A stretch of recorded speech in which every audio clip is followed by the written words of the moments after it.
হে WhatsApp খেলাপ্রেমী ভাই বন্ধুগণ, কি অবস্থা সবার? আসলে বাংলাদেশ ক্রিকেট লিয়ে তো কথাবার্তা কই না, তবে এখন কথা কইতে বাধ্য করছি। আসলে এরকম বাধ্য করলেই তো ভাল লাগে, কথাবার্তা কইতে ভাল লাগে। অস্ট্রেলিয়ার মাটিত গিয়া যে খেলা দেখাইলো বাংলাদেশ, অবিশ্বাস্য, মানে অসাধারণ। এরকম পারফরমেন্স আসলে অতুলনীয়। এরকমটাই আসলে বাংলাদেশের সবাই আশা করে। তো আমরা সবাই এটাই চাই। প্রথমে কনগ্রেচুলেশন বাংলাদেশের টাইগার ক্রিকেট, যে খেলা দেখাইছে এটা কি কইয়াম, যারা দেখছে এরাই জানে। তবে তানজিন তামিম, মিরাজ শান্ত, হাসান, তাসকিন, মানে সবাই অসাধারণ, সবাই অসাধারণ খেলছে। সবাইরে অনেক অনেক অভিনন্দন।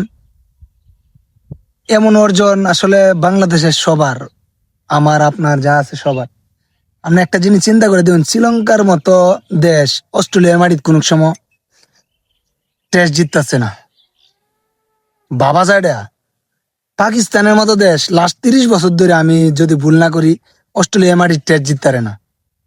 আর এই বাংলাদেশ আসলে যে কৃতিত্বটা অর্জন করছে, এটা চারটিখানি কথা না।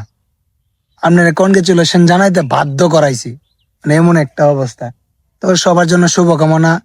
আমরা সিরিজটা ইনশাল্লাহ জিতবো, যে সুন্দর খেলা দেয়াইতেছে। প্রথম ম্যাচ জিতলাম, আশা করি সিরিজটা জিতবো। তো এটাই, বাংলাদেশ টাইগার আরো বহুদূর এগিয়ে যাক, আমাদের ক্রিকেট আরো বহুদূর এগিয়ে যাক। সবার জন্য শুভকামনা। সবাই সুস্থভাবে সুন্দরভাবে খেলাটা শেষ করুক। ক্যাঙ্গারুরে বাঘের ডাগার মধ্যে ঢুকায়া খাইয়া দিছে ডাইরেক্ট।